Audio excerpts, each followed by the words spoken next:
जय श्री राम दोस्तों, जय माता दी सभी को। आज है शनिवार और शनिवार के दिन प्रदोष का व्रत पढ़ने से शनि प्रदोष कहा जाता है। तो हम आपको शनिवार प्रदोष की व्रत कथा विस्तार पूर्वक कहते हैं, सुनिए। इसको सुनने से और पढ़ने से शिव और माता पार्वती की असीम कृपा प्राप्त होती है। शनिवार के दिन प्रदोष व्रत होने पर उसे शनि प्रदोष कहा जाता है। इस व्रत को करने से व्यक्ति को भगवान शिव की कृपा तो मिलती है, साथ ही इस व्रत को करने से शनि दोष से भी राहत मिलती है। लेकिन शनि प्रदोष व्रत के दिन इस कथा का पाठ करके व्रत का पूरा लाभ मिलता है। ज्योतिष शास्त्र के अनुसार जिन लोगों की कुंडली में शनि की 7.5 ढैया या शनि से जुड़ा कोई दोष होता है, उन्हें शनि प्रदोष व्रत अवश्य करना चाहिए। यह व्रत शनि के कुप्रभाव को शांत करता है और जीवन में स्थिरता लाता है। शनि प्रदोष व्रत के दिन इस कथा का पाठ जरूर करना चाहिए। इसका पाठ सुनने और करने से व्रत का पूरा लाभ मिलता है। प्राचीन समय की बात है, एक निर्धन ब्राह्मण परिवार कठिन परिस्थितियों में जीवन यापन कर रहा था। रोजी रोटी का संकट इतना गहरा था कि ब्राह्मण की पत्नी को अपने दोनों पुत्रों के साथ दर दर भटकना पड़ता था। अंततः एक दिन वे तीनों ऋषि शांडिल्य के आश्रम पहुंचे। ऋषि उन्हें देखकर करुणा से भर उठे और पूछा, हे देवी, किस कारण तुम इतनी व्याकुल और पीड़ित दिखाई देती हो? ब्राह्मण की पत्नी ने हाथ जोड़कर कहा, हे मुनिवर, हमारा जीवन घोर संकटों में बीत रहा है। हम अत्यंत गरीबी के दिन काट रहे हैं। मेरा बड़ा पुत्र वास्तव में एक राजकुमार है जिसका नाम धर्म है। दुर्भाग्यवश उसके पिता का राज्य उससे छिन गया। तब से यह मेरे पास ही रह रहा है।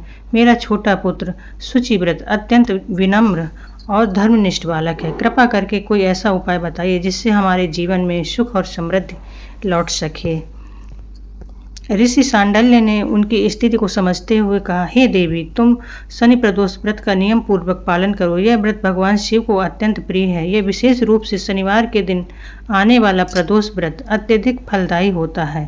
इस व्रत को श्रद्धा, नियम और संयम से करने से समस्त कष्टों का नाश होता है और जीवन में सुख, वैभव व प्रतिष्ठा की प्राप्ति होती है। ब्राह्मण की पत्नी ने ऋषि के आदेश अनुसार व्रत आरंभ किया। कुछ ही समय में इसका चमत्कार सामने आने लगा।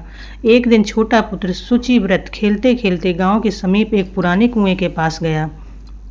वहां उसे एक कलश मिला जो सोने के सिक्कों से भरा हुआ था। यह देखकर परिवार की आर्थिक स्थिति सुधर गई।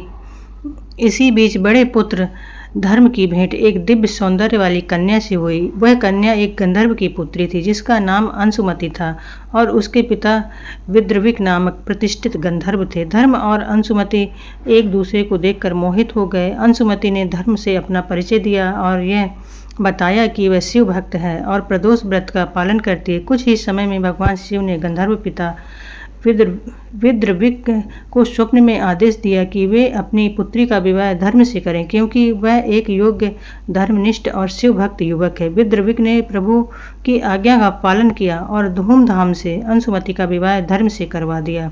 विवाह के पश्चात धर्म को उसका राजपाट पुनः प्राप्त हुआ और उसका जीवन सुख, समृद्धि और यश से भर गया। इस प्रकार शनि प्रदोष व्रत की महिमा से एक निर्धन ब्राह्मण परिवार का भाग्य पूरी तरह से बदल गया। इस व्रत की महत्ता यह है कि यह न केवल धार्मिक पूजा पाठ करने से संकटों से मुक्ति मिलती है, बल्कि आर्थिक कष्टों को दूर करता है। शनि प्रदोष बहुत ही फलदायी और शुभ फलदायक है, बल्कि जीवन में खोया हुआ यश, सम्मान, वैभव और वैवाहिक सुख भी प्रदान करता है और माता पार्वती और शिव की असीम कृपा आप पर होती है। तो चलिए, जय माता दी।